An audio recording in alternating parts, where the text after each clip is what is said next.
Les recuerdo que esta sesión se graba, se inicia la grabación ahorita.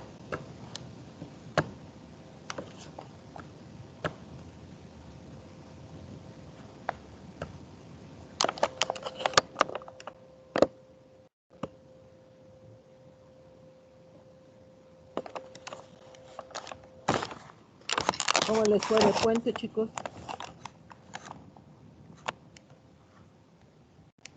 Bien, maestra, durmiendo. ¿Y usted? ¿Descansaron mucho? Sí. Bueno. Pues a ver, vamos Yo siento que estuvo muy muerto. ¿Mande? Yo siento que estuvo muy muerto. Sí, quién sabe por qué sería. Vamos a iniciar con la revisión de su examen.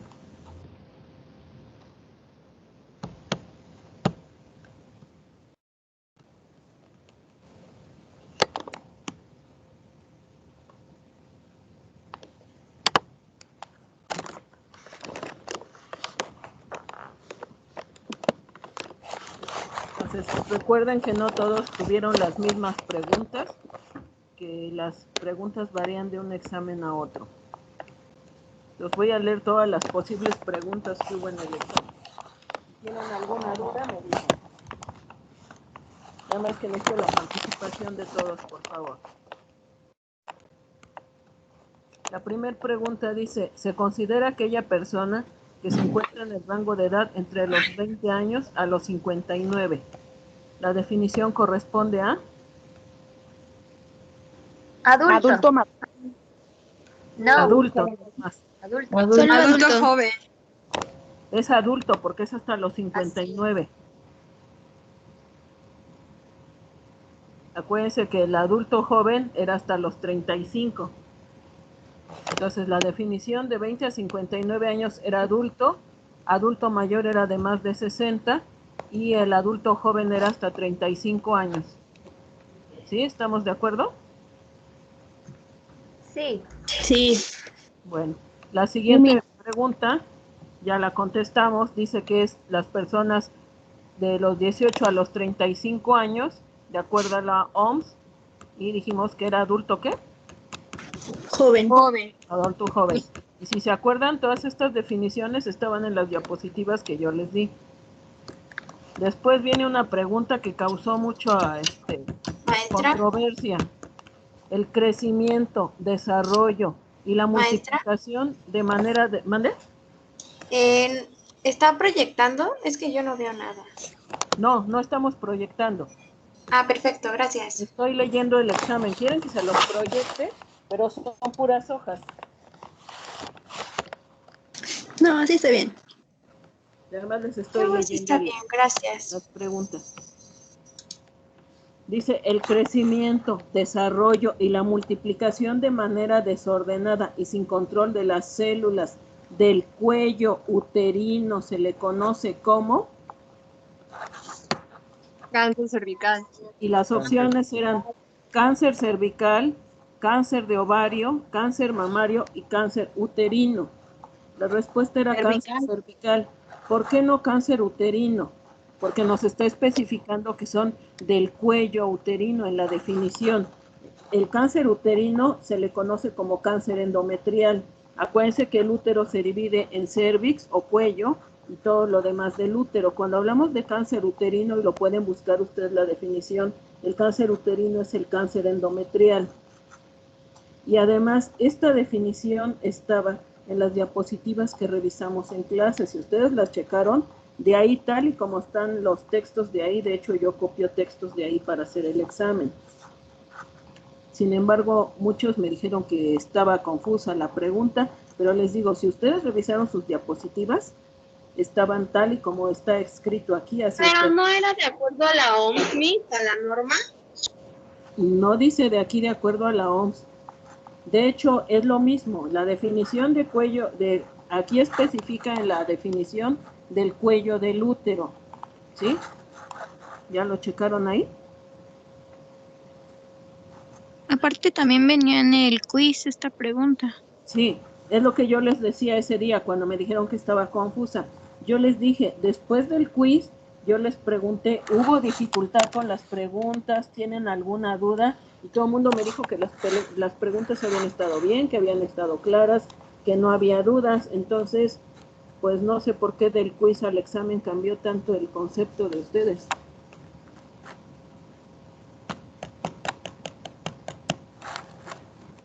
La siguiente pregunta dice, el tipo de cáncer que ocupa el primer lugar en las mujeres en México es Cáncer de mama. Cáncer de mama. Mamario. y ese lo revisamos cuando revisaron ustedes las normas oficiales. Norma oficial mexicana que habla sobre la prevención, detección, diagnóstico, tratamiento, control y vigilancia epidemiológica del cáncer cérvico-uterino. 14. Muy bien, 014. Les digo, y de hecho estas normas, por eso se las dejé a ustedes que las revisaran, para que al estar escribiendo por lo menos se les quedara un poquito más las normas. La siguiente pregunta dice, ¿se encuentra usted en el servicio de medicina preventiva y acude a una paciente preguntándole en qué condiciones deberá acudir para la realización de la citología vaginal? De los siguientes enunciados, ¿cuál corresponde a una indicación que usted le daría a la paciente? Sin venir menstruando, ¿no? Ajá. Las otras respuestas eran en ayuno, recuerden que eso no interfiere en el estudio, con vestido o con falda tampoco es un requisito, y que puede acudir cualquier día del mes, pues no, porque tiene que ser cuando no esté menstruando. ¿Hasta aquí hay alguna duda? No. No. Ingresa paciente de 40 años al servicio de urgencias con una presión arterial de 140/90. El médico indica dejarlo en reposo y administrar medicamento antihipertensivo, además de diurético. De acuerdo a la norma oficial mexicana 030 SSA2, ¿cuál se considera la presión arterial óptima en un adulto? 120. 120/80. 120/80. Después está esta misma pregunta, viene con otra opción, donde nos dice que de acuerdo a la norma, ¿cómo definiría que se encuentra la presión de su paciente? Las opciones eran hipertenso, normotenso, hipotenso y presión arterial óptima. ¿Cuál era la respuesta? Hipertenso. Hipertenso. Pues que de acuerdo a la norma es 140/90.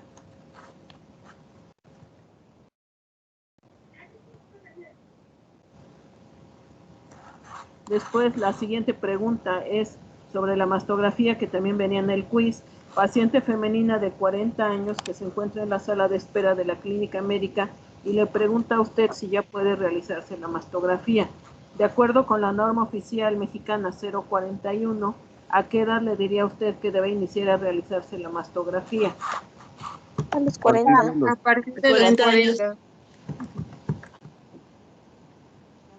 Pregunta, si su paciente acude a consulta y le comenta que su mastografía tiene un resultado de BIRATS 1, ¿cuál considera usted que es el resultado? Normal. Negativo para cáncer, estudio normal.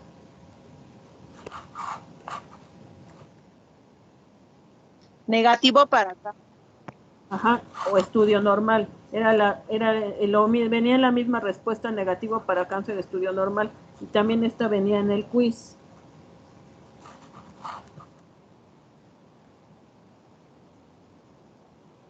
Las demás nos vienen ya con hallazgo probablemente benigno, se sugiere seguimiento, hallazgo benigno y anormalidad sospechosa.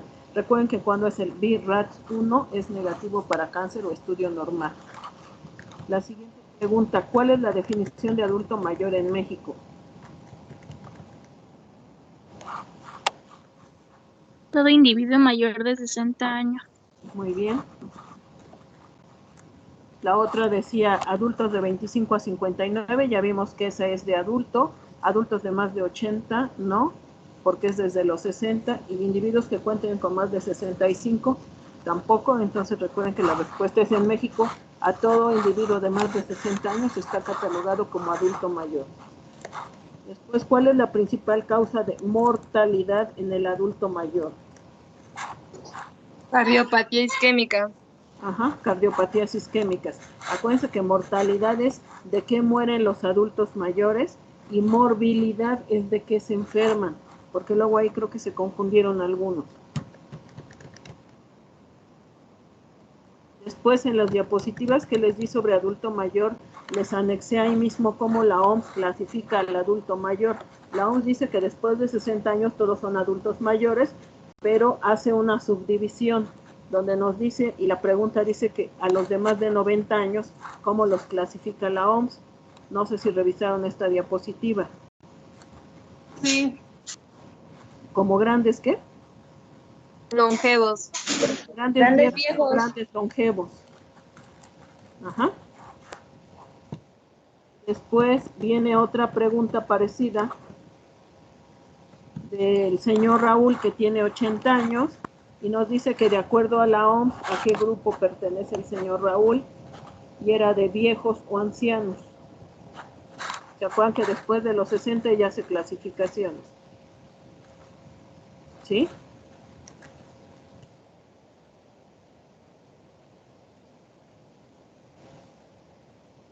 Después dice, es la primera causa de morbilidad en el adulto mayor. Enfermedades respiratorias. Muy bien, infecciones respiratorias. Eso lo revisamos en clase también. Después dice, de acuerdo a la norma oficial 015, son los principales factores de riesgo para hipertensión arterial.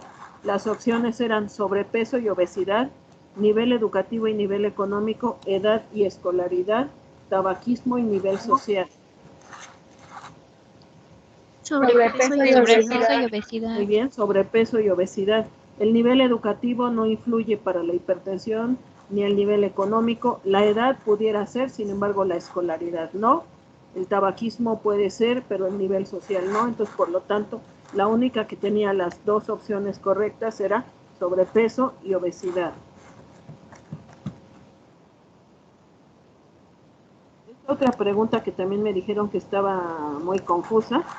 En el servicio de medicina, no es cierto, la señora Marta acude al servicio de ginecología para que le realicen estudio de gabinete, que consiste en la introducción de un instrumento de aumento para inspeccionar el interior de la vagina y el cérvix.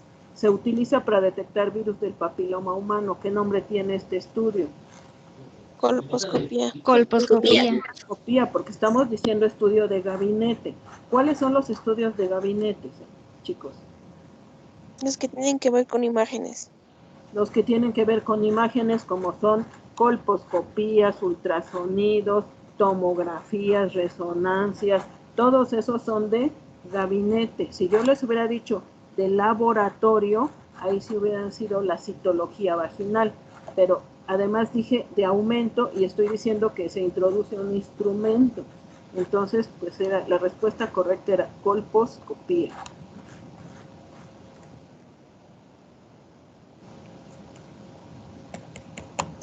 En el servicio de medicina interna se encuentra hospitalizado el señor Martín, que cursa con diabetes mellitus de 10 años de evolución. Ingresó por descontrol en sus cifras de glucosa, además de referir parestesias en miembros inferiores, siendo más importante en el miembro pélvico izquierdo.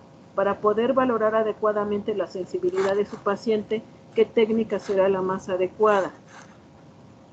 Revisión de monofilamento. Revisión con monofilamento. ¿Ah? Después decía observación de las condiciones de la piel, pero las condiciones de la piel no nos dice qué grado de sensibilidad hay. Los reflejos osteotendinosos nos hablan de los reflejos que hay en las articulaciones, no de la sensibilidad. Y el interrogatorio pues nada más nos va a decir que siente que se le duermen las piernas, esos son las parestesias.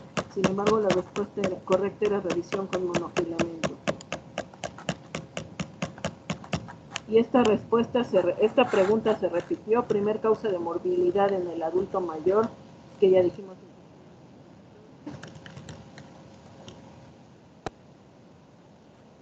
Paciente masculino de 45 años con un peso de 90 kilos y altura de 1,75, cuya ocupación es oficinista. Padres finados por complicaciones de diabetes e hipertensión, con un diagnóstico reciente de diabetes mellitus tipo 2. derivado de la consulta del médico familiar para recomendaciones para el manejo farmacológico y educación para la salud, ya que menciona que solo toma el medicamento cuando se acuerda. ¿Cuál de estas recomendaciones les darías en relación al apego al tratamiento farmacológico? Y las opciones eran explicar la importancia del medicamento, llevar el régimen en su horario de medicamentos, explicar métodos de control de horario. La siguiente opción era comidas bajas en grasa, explicar comidas por medio del plato del buen comer y jarra del buen beber, referirlo con un nutriólogo, no comer comida chatarra en exceso, caminatas de mínimo 20 minutos, ejercicios de bajo impacto como yoga o tai chi, posteriormente natación o uso de bicicleta estática, y la D, acudir a consulta cada mes con su médico. ¿Cuál era La A? Primera opción. Explicar la importancia del medicamento. Exactamente, porque estamos hablando de apego a tratamiento farmacológico. Uh-huh.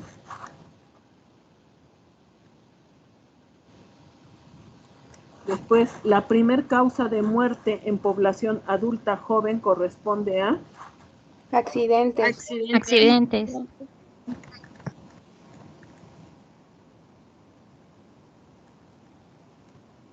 Ingresa a urgencias el señor Clemente, de 70 años. Refiere haber iniciado por la mañana con sensación de miccionar, pero que al intentarlo solo logra orinar en gotas. Menciona también que por las noches se tiene que levantar varias veces a orinar. De acuerdo al caso clínico, ¿cuál considera usted que es la patología que cursa el paciente? La opción A era hipertrofia prostática benigna, la B, urolitiasis, C, infección de vías urinarias y D, nefropatía. Hipertrofia. Hipertrofia maligna. Benigna, acuérdense del cuadro clínico. Ajá. Y habla de que micciona varias veces por la noche, que orina en gotas. Ajá.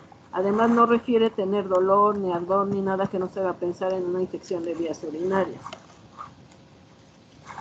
Y ese mismo caso viene con otra pregunta y dice, de acuerdo al caso clínico, si el médico quiere descartar infección de vías urinarias, ¿qué estudio deberá solicitar? Urocultivo. Y ahí decía urocultivo, biometría hemática, examen general de orina o química sanguínea. ¿Cuál era la Urocultivo. Urocultivo. Alguien me decía que es lo mismo urocultivo que examen general de orina. Chicos, ustedes ya vieron estudios de laboratorio desde hace tiempo. Un examen general de orina me habla nada más de cómo están los componentes de la orina, que me habla de pH, de la presencia de leucos, de bacterias y demás, pero cuando yo quiero conocer realmente si hay una infección, voy a hacer un urocultivo. ¿Qué quiere decir? Que voy a colocar orina en un medio de cultivo para ver si se desarrolla algún virus, alguna bacteria, hongo o qué es lo que está produciendo la infección. ¿Sí? ¿Estamos de acuerdo con esto? Sí.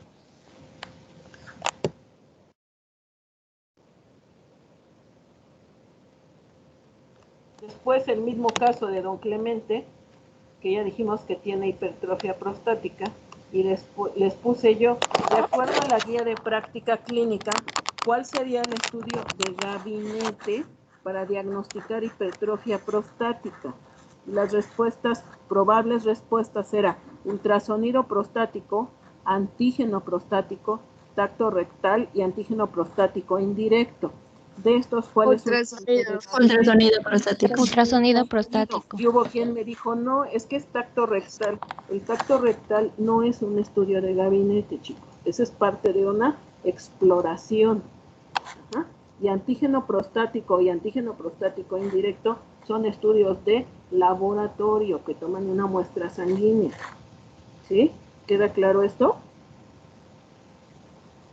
Sí.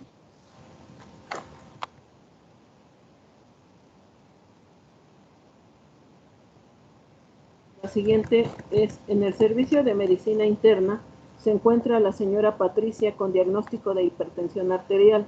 Refiere el médico que tiene factores de riesgo cardiovascular, los cuales se agrupan en dos categorías. ¿Cuáles son? ¿Cómo se clasificaban los riesgos de los factores de riesgo cardiovascular? y las opciones eran modificables y no modificables, físicos y biológicos, psicosociales y ambientales, o químicos y ergonómicos. Modificables y no modificables. Modificables y no modificables. La norma oficial 030 que ustedes hicieron resumen. Después, es el mismo caso, pero nos pregunta, de los siguientes factores de riesgo cardiovascular no modificables, ¿cuáles serían?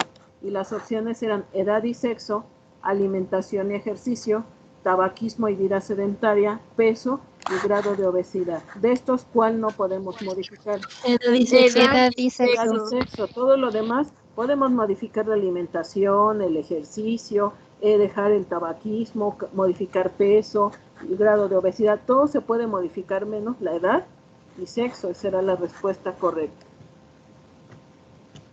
¿Estamos bien hasta ahí? Sí, profesora. La siguiente pregunta. Disminuir la obesidad, corregir la dislipidemia. ¿Qué es dislipidemia? Grasa en las arterias coronarias cuando se acumula.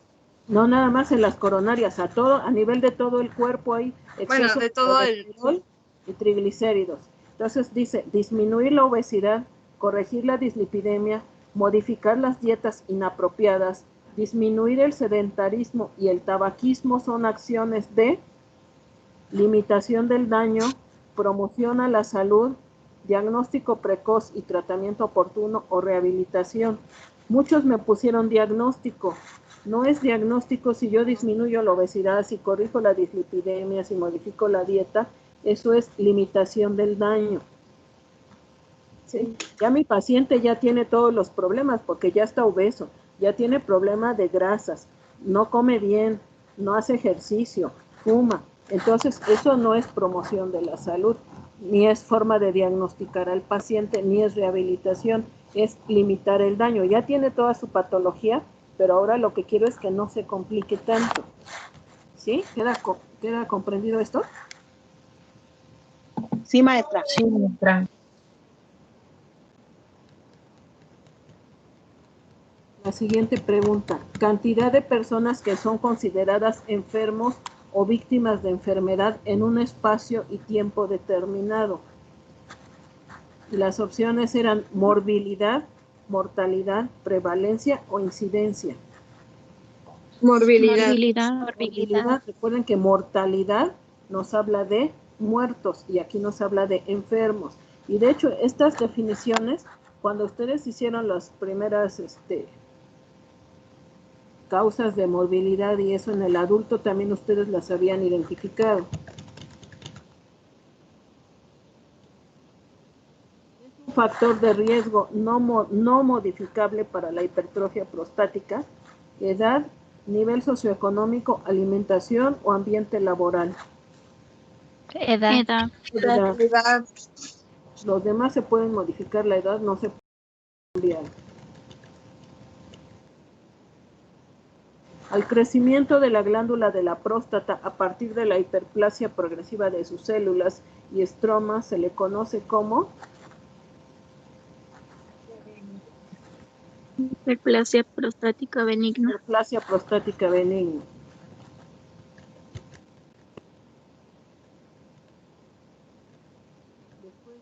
Enesmo, chorro miccional débil, dificultad para iniciar la micción, chorro intermitente, sensación de vaciado incompleto, goteo postmiccional y retención de orina corresponden a síntomas obstructivos, síntomas irritativos, complicaciones o síntomas inespecíficos. Obstructivos nos habla de que no puede vaciar por completo y sigue goteando y todo porque tiene la orina ahí retenida. Irritativo, si nos hablara de que le arde, de que tiene de que orina y queda con sensación de ardor o que al estar orinando le arde mucho, entonces serían irritativos. Después decía, norma oficial mexicana para la prevención, detección, diagnóstico, tratamiento y vigilancia epidemiológica sobre el crecimiento prostático. Esta no la habíamos checado y yo les di esta respuesta. ¿Qué norma era? 048. 048. Era la única pregunta que no habíamos revisado como tal y que venía en el examen. De acuerdo a la norma oficial 048, ¿a partir de qué edad se debe realizar la detección de crecimiento prostático? No tiene antecedentes familiares y la respuesta era a partir de los ¿qué? 45 años. 45 años. Ese día me equivoqué y les dije a partir de los 50. Entonces, quien haya puesto 50 y la tuvo mal, yo ahorita voy a revisar. Quien la haya tenido mal, yo les debo 4 décimas, que no modifico yo exámenes, porque yo no puedo modificar calificaciones de examen, pero que sí, a los que hayan tenido, porque pusieron 50, esas 4 décimas, que era lo que valía una respuesta, se les aumenta en alguno de los trabajos que hayan hecho.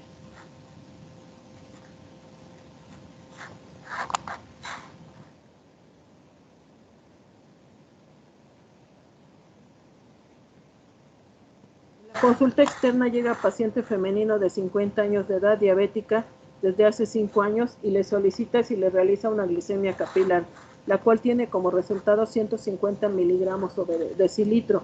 ¿Cómo diría usted que se encuentra el paciente? ¿Era glicemia alterada, glicemia normal, diabetes o hipoglicemia? Diabética.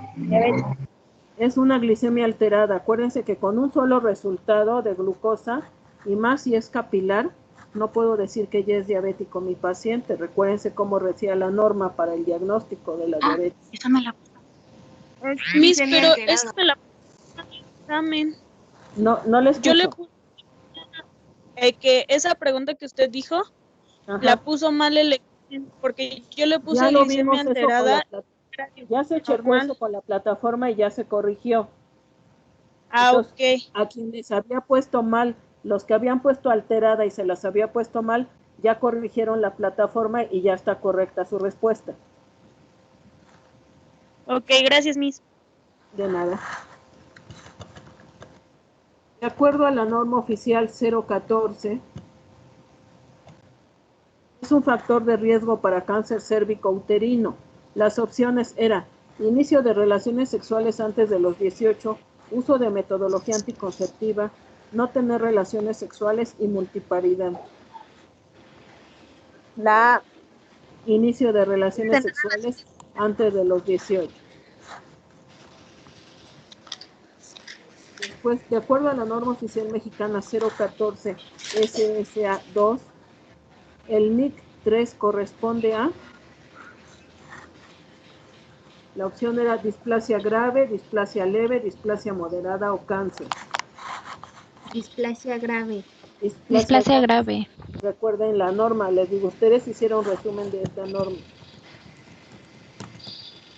El paciente acudirá para la realización de una mastografía y le pregunta si requiere alguna preparación especial. De los siguientes enunciados, ¿cuál corresponde a la preparación que debe tener su paciente? Y las opciones eran sin aplicarse desodorante, sin tener relaciones sexuales, venir en ayuno y sin venir menstruando. ¿Cuál es la opción correcta? Sin aplicarse desodorante. Sin aplicarse desodorante. Acuérdense que las relaciones sexuales no influyen en el resultado, el ayuno tampoco, y si la paciente viene menstruando, lo único pudiera ser que estuviera más hipersensible de las glándulas mamarias, pero no es una contraindicación para poderle realizar el estudio.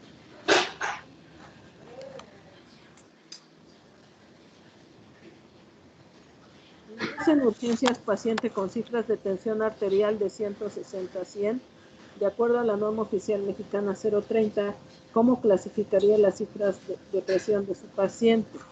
Las opciones eran hipertensión 2, hipertensión 3, hipertensión 1 y presión arterial fronteriza. Hipertensión tipo 2. Hipertensión tipo 2. La siguiente pregunta, ¿son factores modificables que ayudan a evitar la hipertensión arterial? Aquí dice modificables. Las respuestas son antecedentes familiares, raza y edad, nivel socioeconómico, control de peso y evitar el sedentarismo. control de peso y Control de evitar el- peso. Muy bien, porque nos habla de modificables, control de peso y evitar el sedentarismo. Norma oficial mexicana para la prevención, diagnóstico, tratamiento, control y vigilancia epidemiológica del cáncer de mama. 041. Muy bien, 041. Entonces, estas eran todas las posibles preguntas que les pudieron haber tocado en el examen. ¿Sí? Se hace un banco de datos de más preguntas de las que ustedes contestan y de ahí la plataforma elige al azar qué preguntas le toca a cada uno. ¿Dudas o comentarios hasta aquí del examen, chicos? No, profesora. Yasmín. Maestra, y bueno, con respecto al segundo examen, al examen final, ¿de qué temas abarcará de este tema que vamos a ver en adelante o desde todo? A ver, ya no lo escuché bien. Con respecto al examen final, ¿qué temas? Hasta ahí me quedé. Ajá, ¿qué temas vendrá más o menos desde el inicio? O sea, ¿va a abarcar todos Recuerden los temas? que cuando es examen final, abarca desde el primer tema hasta el último. Sin embargo, hacemos más énfasis en los temas que veamos, porque estos, por ejemplo, que vimos ahorita, ya los respondieron en el quiz, ya los respondieron en un examen bimestral o en un examen parcial. Entonces, en el final pueden venir alguna pregunta relacionada a este tema, pero ya serán las mínimas. Más bien vamos a abarcar más los temas que veamos a partir de la próxima clase. Ok, gracias. ¿Alguna otra duda o comentario, chicos?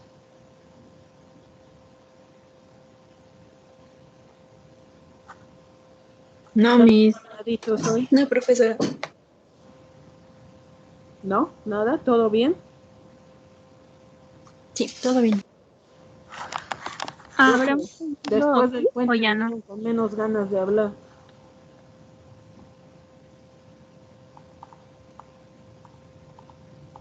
Oh, sí, sí tenemos ganas de hablar. A ver, pues los escucho. ¿Qué quiere que le Profesora, ¿habrá digamos? un segundo quiz o ya no? ¿Habrá qué? ¿Un segundo quiz o ya no? Sí, antes de su examen final hay otro quiz, hay otro foro y hay un examen final. Profesora, el foro todavía no lo termina de calificar, ¿verdad? No, les califiqué ya casi todas las demás actividades, me falta calificar el foro. Gracias. Pero en esta semana tienen ya todas sus calificaciones. Prometido. Gracias, maestra. ¿Alguna otra duda? No, maestra, gracias. No, profesora. Bueno, entonces con sus calificaciones. No, gracias.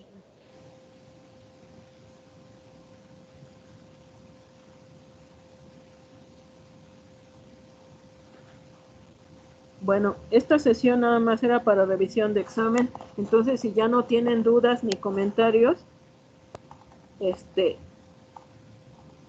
nos veríamos la próxima clase. Ok, gracias, maestra. Bueno, Gracias, profesora. Aprovechen para descansar un rato. Ay, Gracias, sí, gracias. Profesora, es un Gracias, profesora. profesora. Amo. Una pregunta. Mande. ¿Qué tema es el siguiente que vamos a ver? Ahorita se lo subo al grupo. Ahorita se los Gracias. envío al grupo, por favor. Maestra, una pregunta. ¿Sí va a dar la retroalimentación de lo que vimos la clase pasada? ¿De qué? A ver. ¿De lo de hiperplasia? Nos dijo que nos iba a dar una presentación.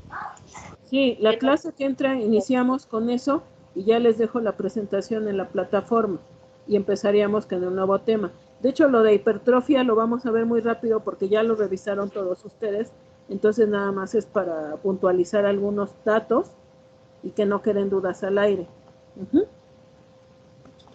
Gracias, Sí. Gracias. Eso es lo que Gracias. Estén bien, chicos. Buenas noches. Cuídense. Gracias, profesora. Hasta Buenas luego. noches. Gracias. Hasta luego, buenas noches. Gracias. Gracias. Adiós. Gracias, maestra. Hasta luego. Hasta luego.